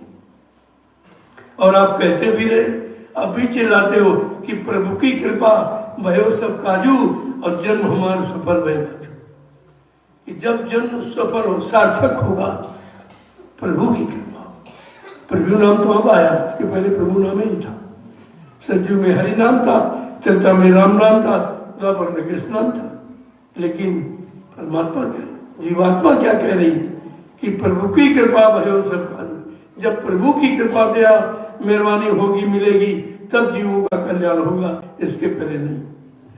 आज कल्याण का मौका आपको मिला है कि प्रभु नाम से आपको जोड़ा जा रहा, इसलिए प्रभु नाम आया। कोई आज की बात नहीं है, तो रामचरित मानस उठाइए, आपको जानकारी मिल जाएगी। प्रभु नाम का वर्णन कब होगा, क्यों हुआ। अभी तो आप शुभ कम करते थे तो राजा बन गए, धनी मानी बन गए, गरीब अमीर बन गए, हिंदू मुसलमान बन गए। ये तो काम कर्म है। शारीरिक कर्म करने से शरीर की व्यवस्था होती है, आत्मिक कर्म करने से आत्मा की व्यवस्था होती है। ये दोनों चीजें समझनी चाहिए। आपने शारीरिक कर्म तो रात दिन करते, शरीर चल रहा, लेकिन कर्म करने के बावजूद भी शरीर छूट जाएगा। कितना भी कर्म करो फिर भी एक दिन जवाब देगा ही नहीं, भाई बस हमारा काम समाप्त हो। तब आपकी समझ में आएगा कि अगर आत्मा का कर्म किया, शरीर कर्म करते हुए आत्मा का कर्म भी कर लो, यानी चलो पूजा पाठ करते करो, मैं मना नहीं करता, लेकिन आपको मिला कुछ नहीं तो चलो भजन करके देखो। अब दो रास्ते आपके पास, उस पर तो आप बहुत दिनों से चल रहे, जरा भजन का रास्ता अपना लीजिए, आपको पता चल जाएगा। भजन बिल्कुल सामने की चीज, भजन में कोई बनावट नहीं है, करो और ले लो तुरंत। अब पूजा पाठ पुण्य करने वालों क्या कहते हैं, तुम पुण्य करो तुमको बाद में मिलेगा। जो करवा रहा उसको नगद मिल रहा, और जो बेचारा कर रहा खर्च कर रहा उसकी पुण्य हो गई उधार की बात हो गई, उधार होता कहाँ मिलेगी, कहाँ जाना पड़े, कुछ नहीं। ये सब भ्रम है, इसी भ्रम से आपको छुटकारा पाना। तो कहते कि पूजा में तमाम पैसा चाहिए, मंदिर चाहिए, मूर्ति लाना, ये लाना, वो लाना, और कम कुछ नहीं। पूजा में आपको, भजन में आपको कुछ नहीं चाहिए। भजन में क्या चाहिए जरा सुन लीजिए, कितना सरल है परमात्मा की प्राप्ति। अगर कुछ सरल है दुनिया में तो परमात्मा की प्राप्ति सरल। क्या कह रहे हैं देखो, मन की तरंग मार दो बस हो गया भजन। ये मन की तरंगे, वासनाओं की, कामनाओं की, भोगों की, इन तरंगों को मार देना ही तो भजन है। और भजन क्या करना, अरे गंदगी से हट जाओ, शक्ति छीण हो रही, वो छीणता से अलग हो जाओ, इसी का नाम भजन है। कि मन की तरंग मार दो बस हो गया भजन, आदत बुरी संभाल लो बस हो गया भजन। केवल आदत, आज आदतें तो गलती, पूजा भी करते हम देखते शराब भी पीते, ये कौन सी पूजा है। क्या गंदगी में तुम बैठोगे, अगर यहाँ गंदगी होती कोई बैठता तो क्या भगवान देवी देवता गंदगी में बैठ जाएगा, इतना अनजान है वो। आगे क्या कह रहे हैं महापुरुष, विषयों से ना जुदा है भोगों पे तू फिदा है, विषयों से ना जुदा है भोगों पे तू फिदा है, इंद्रिय लगाम थाम लो बस हो गया भजन, आदत बुरी संभाल लो बस हो गया भजन। काम करते रहो, नाम जपते रहो, कितना भजन सरल। अरे काम तो हाथ पैरों से करोगे और भजन नाम जीव से उच्चारण करते, ये तो कोई काम भजन के सिवा कोई काम करती नहीं। कितना सरल संतों ने भगवान की प्राप्ति का रास्ता रखा, लेकिन नहीं बेचारा जल्दी नहीं समझ पा रहा, नहीं विश्वास कर पा रहा, इतना वो फंसा है वहां से निकल नहीं पा रहा। कह रहा ऐसा नहीं कि देवी जी नाराज हो गए, कहीं देवता नाराज, जब कोई आई नहीं नाराज कौन होगा। जब देवी देवता मिले ही नहीं है तो नाराज कौन होगा? ये आपकी मानसिकता है। आगे क्या कहें? एक एक शब्द को देखिए जरा किस तरीके से परिभाषित किया कि घर गृहस्थी में रहना, निज काम काज करना। अब जंगलों में गुफाओं में छिपने की जरूरत नहीं है। अब तो सबको संदेश देने की आवश्यकता, सबका उद्धार हो, सबका कल्याण हो, सबका भला हो। वो तो व्यवस्था निजी स्वार्थ की थी, चुपचाप गए गुफा में छिप गए। अब बेचारों मिला भी कुछ नहीं। उनका भी प्रमाण आपके सामने श्रृंगी ऋषि पारा ऋषि का 60,000 वर्ष वर्षा की और काम नहीं जब जोड़ दिया, कुछ नहीं मिला, खाली खाली रह गए। क्या कह रहे हैं कि घर गृहस्थी में रहना, निज काम काज करना। जो आपका मानव कर्म है, घर गृहस्थी परिवार बाल बच्चों की सेवा, वो सुबह से 8 घंटे आप करिए, 8 घंटे, लेकिन सच्चाई ईमानदारी मेहनत से, ताकि किसी का कर्जा न लदे। ये कर्म कर्जा है, जिसको मुनाफा कहते हो, अतिरिक्त आमदनी का तो ये कर्जा है। दूसरे की जेब का पैसा अपनी जेब में अनावश्यक लेना ये कर्जा है। इसी को महापुरुष होते हैं कि 1 रुपए की वस्तु 4 100 रुपए बेच लीजिए आप। 4 माने 4 आने में आपका गुजारा होगा, 4 आने की बरकत मिल गई, न कोई बीमारी न कोई झगड़ा किसी आपके पास नहीं हो। लेकिन आप मानेंगे नहीं, 1 रुपए से 100 रुपए तक पैदा करने में हिचकिचाते नहीं हो। यही तुम्हारे दुख तकलीफ का कारण है। निज काम काज करना, सतगुरु की सीख मान लो, बस हो गया भजन। आदत बुरी संभाल लो, बस हो गया भजन। कितना सरल। अब आदत कोई सुधारना नहीं चाहता, क्योंकि पूजा रोकती नहीं। शराब पियो तब भी पूजा कर रहे हैं, मांस खा के तब भी जा रहे हैं, चोरी झूठ छल कपट बेईमानी विचार करके पूजा कर रहे, कोई नहीं मना नहीं करता, क्योंकि वहां मना करने वाला कोई है ही नहीं। तुम भी जड़ हो, तुम्हारा भगवान भी जड़ है, न कुछ बोलता है, न कुछ चलता है, न रोकता न टोकता कुछ। कैसी आस्था इन लोगों ने बना रखी, अभी तक उस पर कोई सुधार नहीं। तुम्हारी पढ़ाई लिखाई किस बात की, ये तुमने कुछ समझ नहीं पाया। हम कोई काम करते हैं, अगर लाभ लो तो तुरंत बंद कर, तुरंत बंद कर। ये करते करते 3 युग बीत गए, अब किसी ने बंद करने की इच्छा नहीं जाहिर की, और उसको दिन रात बढ़ाने के चक्कर। आगे क्या कह रहे हैं, एक एक चीज को कि मन चित्त राखो निर्मल। अब धोना क्या है, साबुन किसमें लगाना, ये तो चमड़े का खोल है, ये खोल है, और सबको चमड़े का खोल मिला। अगर खोल की दृष्टि से मुंह तो सब चमारे, तो फिर तुम्हारी जात कहाँ चली, कहाँ जा चली। परमात्मा ने सबको चमड़े का खोल दिया, इस चमड़े के खोल में हमारी आपकी जीवात्मा बैठी, बस इतना से। हम अपनी जीवात्मा वस्तु की संभाल के लिए इस खोल को सुरक्षित रखें। बीमार हो गया दवा दे दिया, गंदा हो गया धो दिया, मतलब यानी, और सर्दी यदि मोटा महीन कपड़ा पहन लिया, बचने के लिए कोई झोपड़ी बगान बना लिया, तो हमने किया खोल के लिए। लेकिन जो खोल में रहती उसके लिए क्या किया, ये बुद्धिमानी है। जिसके लिए आप खोल की सजावट करते हो, खोल का इंतजाम कर रहे हो, आखिरकार इस खोल में है क्या जो इसकी हम संभाल करते हैं, वो है जीवात्मा, और वो परमात्मा का अंश है। अंश रूप में परमात्मा हम सबको आदिकाल से मिला हुआ, अब केवल है उस अंश को अंशी से मिलाना है, इतना काम। तो क्या कह रहे हैं, एक एक चीज को कैसे करके कहें कि मन चित्त राखो निर्मल, गुरु नाम जपो हर पल। कहते गुरु जी धार लो, बस हो गया भजन। आदत बुरी संभाल लो, बस हो गया भजन। मन की तरंग मार दो, बस हो गए वहां कितना सरल, एक पैसा नहीं खर्च, ना कुछ कहीं लाना, सब तुम्हारे मन तुम्हारे अंदर। अब ये निर्मलता और चरित्रता पवित्रता होगी तुम्हारे अंदर, ये कहीं मोल नहीं मिलती, ये सब आपके अंदर है। लेकिन इसकी तरफ इंगित करने वाला, इशारा करने वाला, चेतावनी देने वाला कोई महापुरुष होना चाहिए, उसकी जरूरत। इसलिए जीवन में सतगुरु की आवश्यकता है सबको।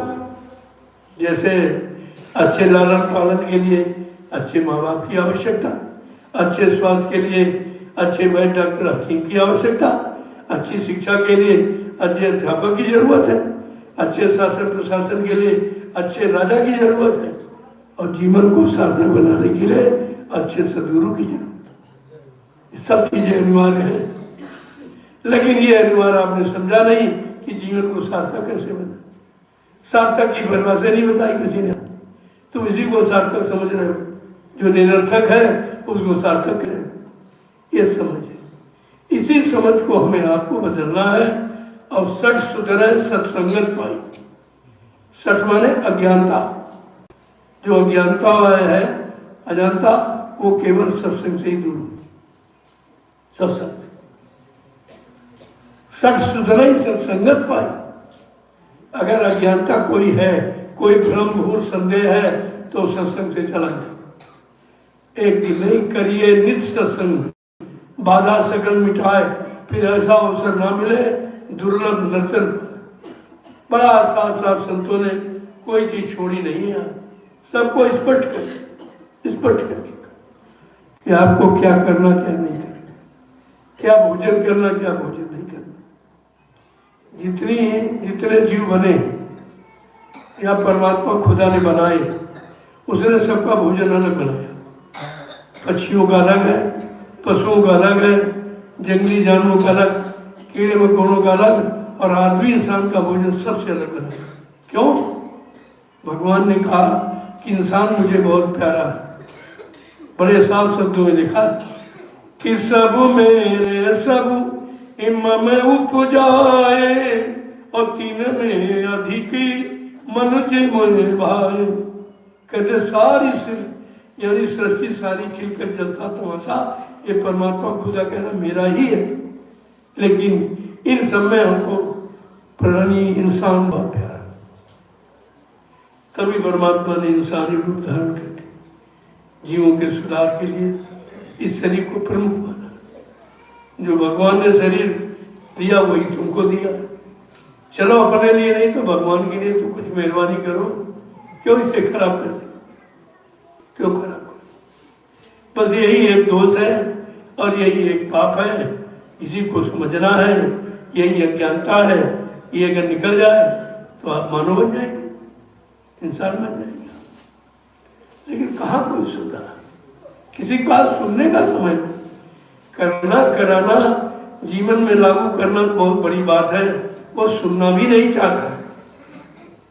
और जो लोग पिछली कहानियां सुनाते कितना पैसा, उसका कितना खर्चा, पिछली चर्चा का कितना लंबा खर्चा जो तुम्हारे काम आने वाली नहीं, वो तो समय निकल गया। और जो वर्तमान का तुम्हारे काम वाला उसमें एक पैसा नहीं दिया जाता। क्या सत्संग एक पैसा किसी से मांगा जाता? देखिए, और नहीं लेने को तैयार। दुनिया ऐसी बावरी, कोई ग्राहक न था। ये सत्य सामान और सत्य चीज लेने के लिए कोई तैयार नहीं। यही जीव की अज्ञानता है और यही तुम्हारी परेशानी का कारण है। ये तो आपको समझना ही पड़ेगा, आज नहीं तो कल। ज्यादा समय नहीं है, बार बार कहा जा परिवर्तन एंड का काल, इसे कोई नहीं रोक सकता। अब वो महात्माओं की सेवा किसी को मालूम नहीं, जो भूत भविष्य वर्तमान के जानकार हैं उनको सब मालूम कि तारीख किस दिन परिवर्तन होगा। आपसे कहा गया कि जब परिवर्तन होगा तो मैं तुमको कुछ समय पहले ही दिन तारीख सब बता दूंगा। तो लेकिन विश्वास आपको नहीं, अपनी बुद्धि के अनुसार तुम उनको आंकते हो, अपनी बुद्धि से अपनी बराबरी करते हो उनकी। यही तो कमी है जीव की। वो समझता है कि हमारे 2 पैर 2 हाथ जो नाग दो कान है यही उनके पास है, लेकिन ये तो खोल की पहचान। ज्ञान तो अंदर है, बाहर थोड़ी है। ज्ञान अंदर, उसकी कोई फोटो नहीं, कोई उसका चित्र ही नहीं ज्ञान का। फिर आपने कैसे पहचान लिया कि बराबरी है, मतलब यानी समानता आपने रख ली। इसी भूल को खत्म करने के लिए सत्संग की महती आवश्यक, बहुत जरूरत है। हर पल घड़ी आपको सत्संग की आवश्यकता है, तो आपके जीवन में कभी कोई खराबी नहीं आएगी। आज भर कोई बात आई, फौरन सत्संग याद आ गया, नहीं भाई ये मदद किया, ये रोका गया, ये अच्छा नहीं खराब है, आपको याद आ जाती है। लेकिन कहाँ सुनते हो, इस काल से उस काल से निकाल देते, कहाँ आपको मालूम। जय गुरुदेव नाम प्रभु का। देखो आज सत्संग का आखिरी, और आपको जो बताया कि इसको याद रखो। ज्यादा कहने से तो आपकी याददाश्त इतनी बढ़िया नहीं है कि सब याद रखो। अगर ये आदत आपकी बनी होती तो ये 10 जुलाई 1952 से कितना आपको सुनाएंगे। एक भी वचन तुम्हारे पास, गुरु का एक भी वचन नहीं, तो गुरु को भूल गए। गुरु की पहचान, गुरु की महिमा, गुरु का काम सब भूल गया। ये भूलने का कारण यही है कि आपने याद नहीं रखा। तो मैं इसीलिए बहुत कम समय में नहीं कर दिया। पहले मैं 4-4, 5-5 घंटे संदेश देता था। मैंने देखा कोई मतलब नहीं, इधर सुना उधर भूल गए, इधर सुना उधर भूल गए। हमारा भी समय खराब और तुम्हारा भी समय खराब। इसलिए मैं बहुत सूक्ष्म संदेश देता। मैंने तो पहले तो कहा मैं निकलूंगा ही नहीं 2 बार, लेकिन फिर देखा परेशानी आपत्ति बढ़ती जा रही, अन्यायी और अन्याय करते जा रहे, भ्रष्टाचार और बढ़ाते जा रहे। वो जानते अब तो बोल गए, वो डर गए, बोलना बंद कर दिया। तो मैंने एक अचानक काफिला लेकर निकल पड़ा हरिद्वार के घर। वहीं से मैंने फिर शुरुआत की। अब यह है कि काफिले के रूप में भ्रमण करूंगा, एक दिन में कई जिले कवर करूंगा। धीरे धीरे संदेश फिर सारे हिंदुस्तान में प्रसारित हो जाएगा। ये काम बंद होने वाला नहीं है। आधार से कि सत्संग करते करते परिवर्तन हो जाएगा, आप चिंता क्यों करते। लेकिन तुम भी तो कुछ करो। तुम केवल सुनने का तुम्हारा कोई काम नहीं, और भी सुनकर भूल जाते हो, याद भी नहीं रख पाते, तो फिर कैसे काम होगा। काम के लिए सबको तैयार होना पड़े, क्योंकि सबका काम, ये सबका काम है, सबके हित का, सबके भले का, सबके कल्याण का है। इसलिए सबको खड़ा हो जाना चाहिए। मैं रोज आपको इशारा क्यों किया, खड़े तो रोज ही तुम शरीर से होते। हमारा मतलब उससे नहीं है, अब एक अच्छे सच्चे चरित्रवान ईमानदार बनने के लिए खड़े हो जाइए, क्योंकि एक परिवर्तन का इतिहास पढ़िए। परिवर्तन उन्हीं लोगों को हुआ जो सच्चे ईमानदार त्यागी तपस्वी निकले, उनसे परिवर्तन हुआ भारतीय धर्म का। आज भी होगा, आज भी होगा, और जब तक ये नहीं हो गई तब तक ये मारकाट हिंसाएं बंद नहीं होगी। ये तो अभी बढ़ेगी, और जब बढ़ेगी तभी तुम्हारे अंदर से आ निकलेगी पुकार कि बचाओ बचाओ बचाओ बचाओ। अभी कहाँ निकल रही, और जब तक रोगे नहीं तो माँ दूध पिलाएगी नहीं। जब बच्चा रोता तभी माँ दूध पिला, उसको ज्ञान ही नहीं भूखा है कि नहीं, वो तो रोने को समझती है कि भूखा है। ऐसे भाई तो कहना पड़ेगा। अभी तो कोई नहीं कह रहा, अभी तो आगे चले जा रहे, शायद ये बना दे, ये बना दे, ये व्यवस्था ठीक कर दीजिए, तो फिर देख लो, हमें कोई जल्दी नहीं। आप देख लीजिए, जब कोई ना करे तो आ जाना, दरबार खुला। अब धीरे धीरे लोगों की समझ में आ गया, क्यों मैंने 28 मई 2012 से अभियान चला था। मेरे साथ एक भी आदमी नहीं था, मैं सिर्फ अकेला था, और 3-4 साल तक अकेला ही चलता रहा। लोगों ने तमाम तरह की बातें की, तमाम तरह के मतलब यानी डराने वाले, भयभीत करने वाले, हतोत्साहित करने वाले तमाम संदेश भेजे लिख के। हमने कहा मेरे पास भाई समय नहीं है, जब समय होगा तुम्हारा भी पढ़ लूंगा। अभी हमको बड़े काम से फुर्सत, मैं लगा रहा 12 वर्ष वो मेहनत किया है। देखिए इतना बड़ा विश्वास है। परमात्मा और गुरु पर विश्वास होना चाहिए। कोई काम ऐसा नहीं जो मनुष्य कर न सके, लेकिन विश्वास होना चाहिए। हमारे पास तो प्रमाण है, इतना जन्म देखिए और दिनों दिन बढ़ता चला जा रहा, भारी संख्या में लोग। ये 88 की तपोभूमि है, ऐसी जमीन विश्व में कहीं नहीं है जो इतने लाख लोग मिलकर तपस्या की हो, ऐसी भूमि कहीं नहीं। तब मैंने इस भूमि का चुनाव किया, ऐसे थोड़ी आपको ले रहे, कोई न कोई कारण है। जो भी काम होगा सुख शांति न्याय सुरक्षा का इसी भूमि से, इस भूमि से। ये ऐसी पाक साफ पवित्र भूमि है। अब ये आपकी समझ में कब आएगा, कितना टाइम लगेगा, ये तो आपके समझने पर है नहीं। जितनी जल्दी समझ जाओ उतनी काम शुरू हो। जैसे कहा गया सतयुग तो आएगा जरूर, पर तुम सतयुग में रहने के काबिल हो कि नहीं, तुम सतयुग देख सकोगे कि नहीं देख सकोगे, क्योंकि वो सत्य का युग होगा। वो झूठ खबर छल कपट बेईमानी मारकाट हिंसा कत्लेआम व्यभिचार कुचार का वक्त नहीं होगा। ये काम करने वाले कभी सतयुग का दर्शन नहीं कर पाएंगे। ये इसीलिए उनकी समझ में नहीं आ गई सतयुग क्या करोगे। अरे तुम महात्माओं की आवाज है, उनकी सोच है, उनकी व्यवस्था है, उनकी भूमिका है, उनका ज्ञान है, तुम उसको क्या सतयुग क्या कलयुग। अरे भाई बुरा है ये कलयुग है और जो भला है सतयुग है। मोटी भाषा में यही समझ। अब उसकी जरूरत है। जय गुरुदेव नाम प्रभु का। देखो आज सत्संग का आखिरी दिन है, मैं यहीं से विराम दे रहा हूँ। मेरा स्वास्थ्य नहीं ठीक, फिर भी मैंने आपकी लगातार सेवा की। मैं बोलने के लायक नहीं हूँ, स्वास्थ्य बहुत खराब। ये जो 12 साल मेहनत की है इसी से, न खाने का समय न सोने का समय, केवल बताने का। दिन भर बताना रात भर चलना, दिन भर बताना रात भर चलना। ये 12 वर्ष की आज, तब ये फुलवाड़ी आपको दिखाई दे रही। ऐसे नहीं बन गई, इतनी मेहनत की। अब वो धीरे धीरे शरीर है, कुछ ना कुछ आराम चाहिए इसको। लेकिन वही बात है, जब देखता हूँ अपनी फसल सूख रही है, मुरझा रही, तो फिर से खड़ा हो जाता हूँ, फिर से खड़ा। मैंने आपसे कहा था कि मैं 2 वर्ष के लिए बाहर नहीं जाऊँ, लेकिन फिर वही देखा। धीरे धीरे ये जिन लोगों ने सुना वो कह रहे बाबा जी तो डर गए, अब बोलना बंद कर दिए, चलो अब और अत्याचार अत्याचार करो। और तो कोई कहता ही नहीं, केवल मन से यही कहते ये खराब ये खराब। तुमने कहा ये तो अन्याय हो जाए।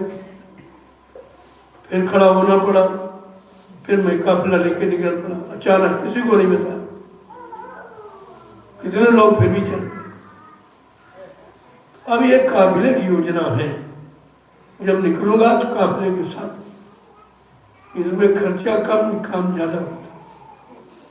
जब एक कार्यक्रम कोई प्रेमी लेता तो 5-6 लाख रुपए खर्च होते, और 5-6 लाख के तेल में मैं 10 जिले कर लूंगा, 10 जिलों का दौरा कर। कम ज्यादा होगा। और जहाँ कार्यक्रम होता केवल सत्संगी ही आता, ऐसे रोड पर मैं सबसे मिलता हूँ, सत्संगी संसारी सबको संदेश देता हूँ। तो ये ज्यादा अच्छा। इसलिए जब निकलूंगा तो काबिल के साथ आपको सूचना दे। अभी स्वास्थ्य ठीक नहीं है, तो ये 6 नवंबर प्रचार प्रसार अभियान दिवस है। ये 6 नवंबर दिन मंगलवार 1978 से मैंने शाकाहार का संदेश शुरू किया। आज 47 वर्ष हो गए। मैं लोगों को याद कराना चाहता हूँ, एक दिन नहीं 47 वर्ष से आपके कान में आवाज डालना। आप ये नहीं कह सकते हो हमको किसी ने बताया। फिर कुदरत को अपना चुप करने देर नहीं लगी। कुदरत से तैयार खड़ी, आगे मुसीबत पड़ी, तो तैयार बैठी। लेकिन अपना काम अपना फर्ज कभी भूलना नहीं। मैं निरंतर अपना काम करूँ, कहीं रहूंगा काम। ये 6 नवंबर को एक जय गुरुदेव आध्यात्मिक शाकाहारी का प्रचार प्रसार अभियान दिवस का निकलेगा नैमिषारण्य की। 88,000 वर्षों की तपोभूमि है। इस भूमि की परिक्रमा करना ये शुभ है, ये शुभ है और सतयुग आने में इसका सहयोग है। इसलिए मैं बार बार यहाँ भ्रमण करता हूँ।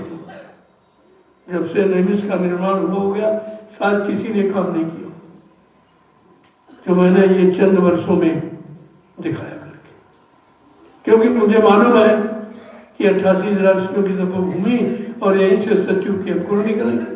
ये किसी को नहीं मालूम और कोई नहीं बताता, ना कोई राजा, ना कोई प्रजा, ना कोई धर्माचार, ना यानी कोई ये बात नहीं जानता है कि सतयुग का आगमन कहाँ से होगा। इसे मालूम अपना काम कर रहा, अब बताया सबको जा रहा। अब न विश्वास हो वो बात अलग की, न विश्वास से तो नहीं आता। जय गुरुदेव नाम प्रभु का। अब आप लोग खड़े हो जाओ जरा। तो ये अब आप भी समझ लो, खड़े होने का मतलब हमारा कुछ और है। अब अच्छे सच्चे ईमानदार चरित्रवान बनने के लिए खड़े हो जाओ ताकि अच्छे सच्चे समाज की स्थापना हो। हमारा लक्ष्य केवल अच्छे सच्चे समाज की स्थापना।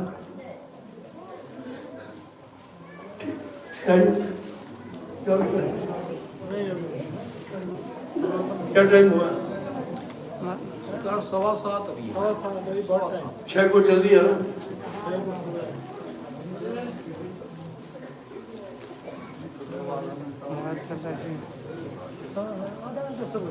देखो सभी लोग आ रहे हैं। ये डॉक्टर साहब भी समय देने लगे। जब नहीं मालूम था तो बात अलग थी। अब समझ में आ गया क्या है, कहाँ से क्या होना है, परिवर्तन कहाँ से होना। धीरे धीरे सबकी समझ में। कुछ के सामने तो मजबूरी है कि आज तक निंदा उतना बुराई की है, अब मेरे सामने कैसे आवे। कुछ तो इसकी शर्म की वजह से नहीं आता और कुछ स्वार्थ में फंसे वो नहीं आते। बाकी सब जो धार्मिक है, जिसमें देश समाज के प्रति चिंता है, वो जरूर आएगा। उसे कोई नहीं रोक सकता। हमारा काम वही है। जय गुरुदेव नाम प्रभु का। जोर से बोलो, सब मिल बोलो, बोलना होगा। अभी से बोलो, दुख दर्द हरेंगे, सब कष्ट मिटेंगे, सुख शांति भी देंगे। सबके दाता,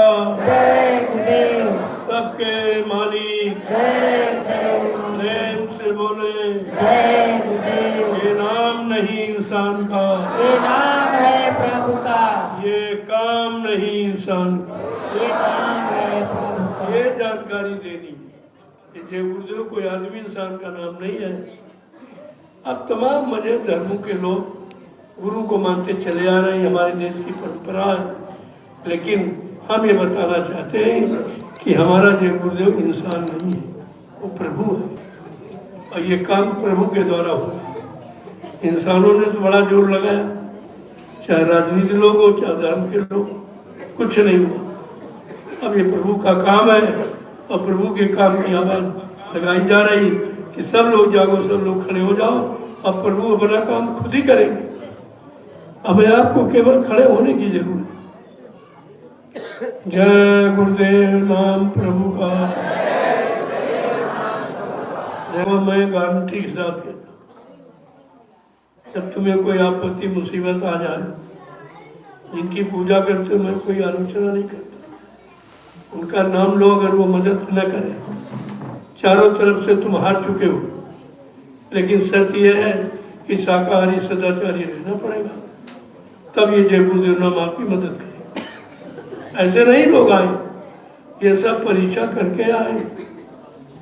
बड़े बड़े हॉस्पिटलों में लोग गए, डॉक्टर ने कहा अरे भाई चंद मिनट के आप मेहमान हो, हमारे पास लोगों ने फोन किया, हमने उनसे कह दो भाई आप भगवान नहीं हो, आप अपना कर्म करिए, जो कर्म तुमने किया सीखा है आप अपना कर्म करिए, भगवान आप नहीं हो। निगाह को प्रसाद देते रहना थोड़ा थोड़ा। तो डॉक्टर अपना चले गए कि अभी रात भर में खत्म हो जाएगा। सुबह आया, देखा मरीज बिस्कुट खा रहा, तब कह रहे भाई तुम तो जिंदा, कल क्यों? कल भाई हमारी तरफ से उत्तर पूछा, ये बताओ तुम किसको मानते हो?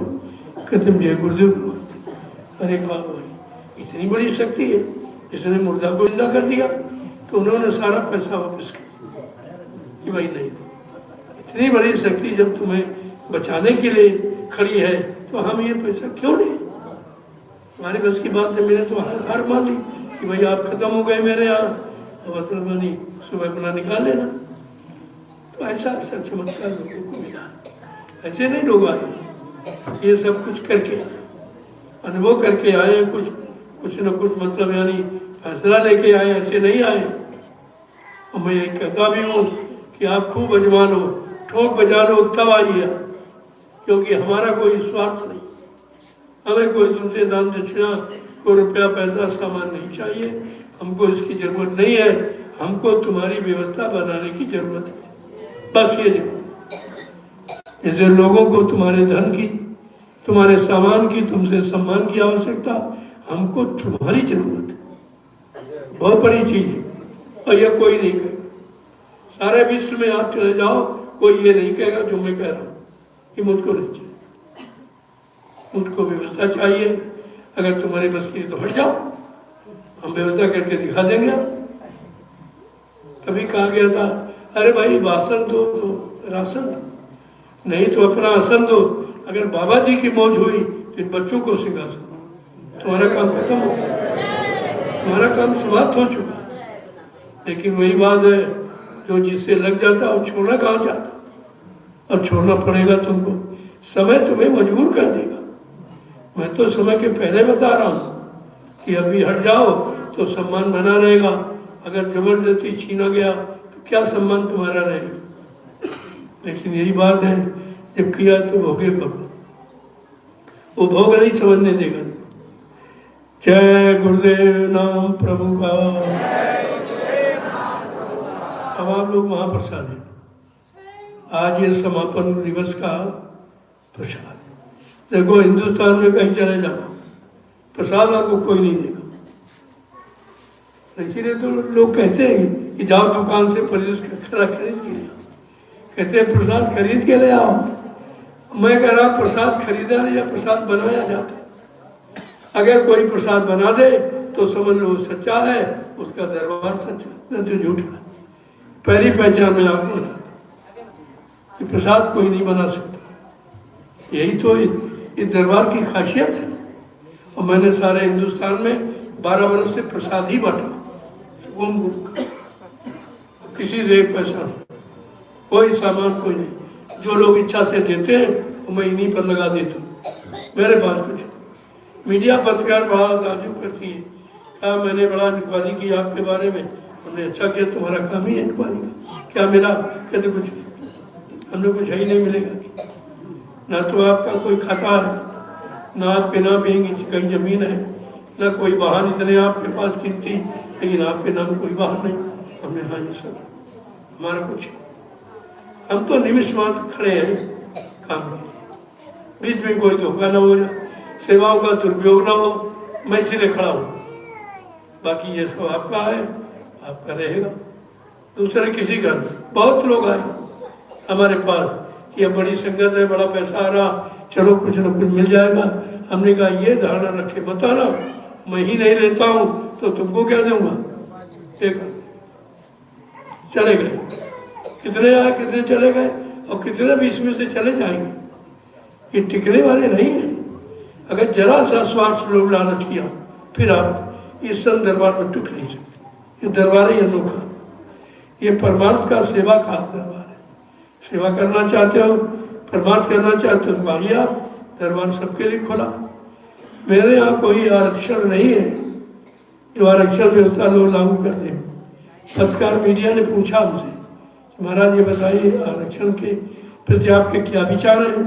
हमने अगर हमारी मानो तो बड़ा सरल विचार, योग्यता के अनुसार आरक्षण बना दीजिए, जो योग्य है उसको काम दो, किसी जाति वर्ग का हो, गरीब अमीर हिंदू मुसलमान कोई, आप उसको दे दीजिए काम। लेकिन उनको तो भेद और मतभेद करना है, उनको वोट लेना है, चंदा नोट लेना है, महंगाई बढ़ा के, टैक्स बढ़ा के, तो हमारी बात उनकी समझ में कहाँ से आई? नहीं पूछते हैं लेकिन मानते नहीं, पूछते मानते नहीं है। मैं जब काफिला निकाला तो रास्ते में पत्रकार मीडिया ने कहा, महाराज आप कहते हो शाकाहारी, क्या लोग शाकाहारी हो जाएंगे? हमने हो नहीं जाए, हो गए। मैंने लाखों लोगों को शाकाहारी बना दिया। अगर तुम न हो तो तुम भी साथ में रहो, तुम भी बन जाओगे। कैसा ये बताओ, सरकार किसकी आएगी? हमने कहा सरकार की बात तो हमारे दिमाग से खत्म हो चुकी है। सरकार नाम से कुछ हुआ नहीं, न कोई काम हुआ, न किसी को न्याय मिला, न सुरक्षा, न रोजी, न रोटी, न महंगाई खत्म, न गरीबी खत्म, न बेरोजगारी खत्म। सरकार घर का काम खत्म। अब सरकार नाम की चीज नहीं रहेगी। अब व्यवस्था आएगी, व्यवस्था कोई सरकार थोड़ी है। व्यवस्था सबको व्यवस्थित रखने के लिए, उस व्यवस्था का नाम है दूरदर्शी। ये सब कष्ट मुसीबत से सबको दूर करेगी वो दूरदर्शी व्यवस्था। कहाँ से लोग समझेंगे भी? कितने पहले से जानकारी दी थी, जब लोग जानकारी नहीं दी तब कहा बच्चा इसको बंद कर, ये हमारा ब्रह्मास्त्र है, इसको रख लो। अभी ब्रह्मास्त्र यानी कुत्तों पर नहीं चलाया जाता, राक्षसों पर। मैंने 2 ब्रह्मास्त्र बनाए, बाबा जी ने कहा 2 ब्रह्मास्त्र बनाए, एक भूमज्योतक खेती और काश्तकार संगठन और एक दूरदर्शी। दोनों बरकरार भी कहीं चले नहीं गए, बस समय का इंतजार कर लिया।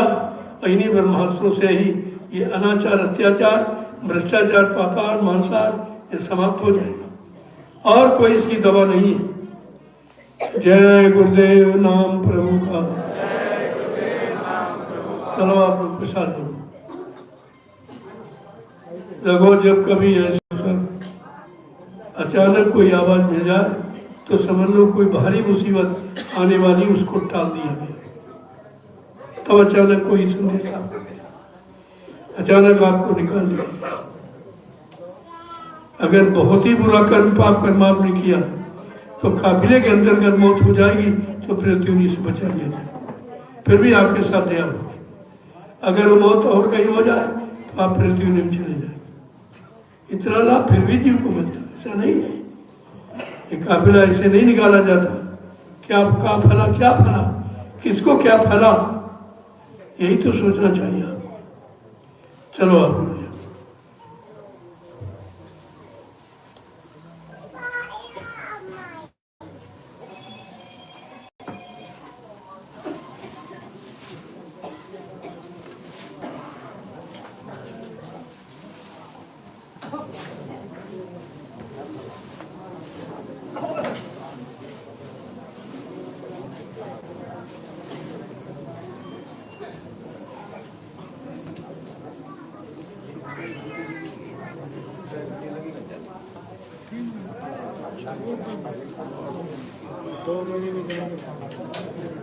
तो रात में रात गाड़ी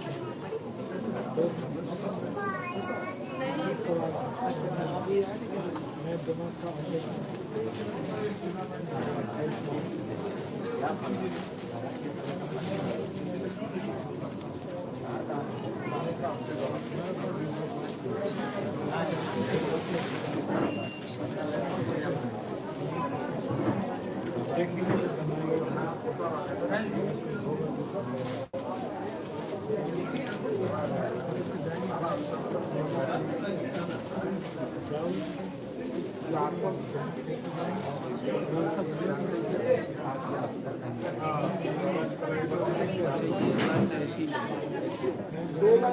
दो लाइन माताओं बहनों